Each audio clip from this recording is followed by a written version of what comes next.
Hello aspirants, स्वागत है आप सभी का स्पीडर शॉर्ट हैंड क्लासेज के इस यूट्यूब प्लेटफॉर्म में। दोस्तों रेडी हो जाएगा डिक्टेशन लिखने के लिए 5 सेकंड में।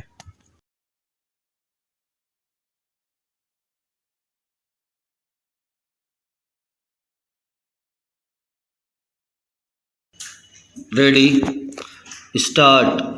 दुनिया की सबसे बड़ी आबादी की जनगणना की अधिसूचना जारी हो गई है। कोविड महामारी के कारण 2021 में होने वाली यह जनगणना अब शुरू होगी। कांग्रेस समेत पूरा विपक्ष जातिवार जनगणना कराने की मांग कर रहा था। अचानक मोदी सरकार ने जातिवार जनगणना कराने का फैसला लेकर उसे चौंका दिया, क्योंकि अब यह मुद्दा हमेशा के लिए समाप्त हो जाएगा।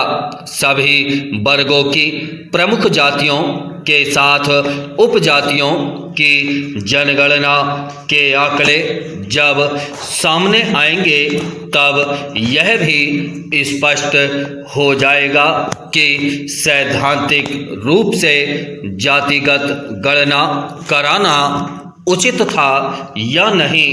Question change. ई बाजार, ई आवेदन, ई रेल व बस में आरक्षण, ई भुगतान के बाद अब ई जनगणना यानी डिजिटल गिनती होगी। इस गिनती में जाति की गिनती भी साथ साथ होगी। इसमें जन्म और मृत्यु दोनों ही डिजिटल जनगणना से जुड़े होंगे। हर जन्म के बाद डिजिटल जनगणना खुद ही अद्यतन हो जाएगी और जब किसी की मृत्यु होगी तो उसका नाम खुद ही डाटा से डिलीट हो जाएगा। सेंसर रजिस्टर यानी जनगणना में बच्चे के जन्म, माता पिता, जाति और जन्म स्थान की जानकारी समेत 16 भाषाओं में 36 प्रश्नों के उत्तर दर्ज हो जाएंगे।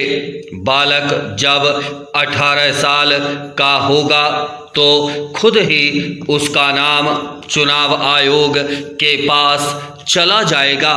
नतीजतन उसका मतदाता पहचान पत्र बनने के साथ मतदाता सूची में भी नाम स्वयमेव दर्ज हो जाएगा।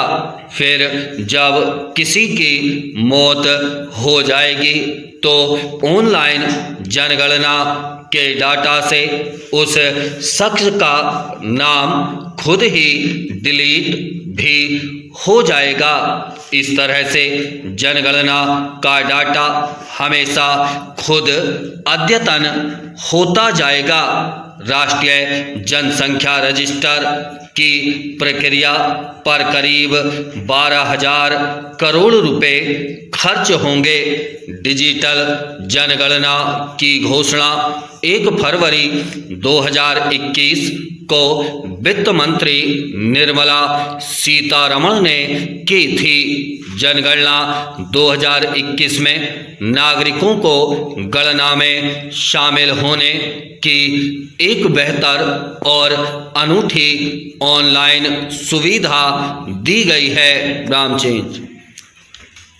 केंद्रीय गृह मंत्रालय ने भारतीय नागरिकों को ऑनलाइन स्वगणना का अधिकार देने के लिए नियमों में परिवर्तन किए हैं। जनगणना 2022 के अनुसार परंपरागत तरीके से तो जनगणना घर घर जाकर सरकारी कर्मचारी करेंगे ही, लेकिन अब नागरिक स्वगणना के माध्यम से भी अनुसूची प्रारूप भर सकता है।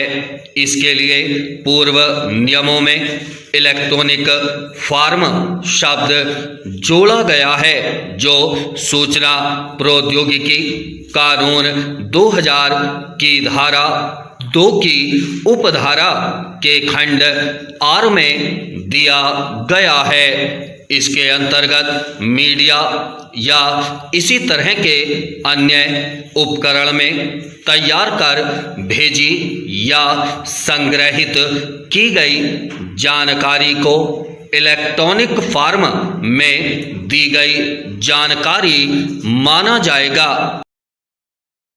दोस्तों डिस्क्रिप्शन में हमारे टेलीग्राम चैनल का लिंक दिया हुआ है। आप हमारे टेलीग्राम चैनल को ज्वाइन कर सकते हैं, जहां आपको प्रतिदिन 3 से 4 डिक्टेशन, उनसे संबंधित आउटलाइंस और पीडीएफ उपलब्ध कराई जाती है। दोस्तों हमारा जो कोचिंग सेंटर पर ऑफलाइन एपीएस और स्टेनो का बैच चल रहा है, उसमें जो डिक्टेशन स्टूडेंट्स को उपलब्ध कराई जाती है, वही डिक्टेशन आपको इस चैनल पर निःशुल्क उपलब्ध कराई जाएगी। आप हमारे इस चैनल से जुड़कर इस निःशुल्क सेवा का लाभ उठा सकते हैं। धन्यवाद।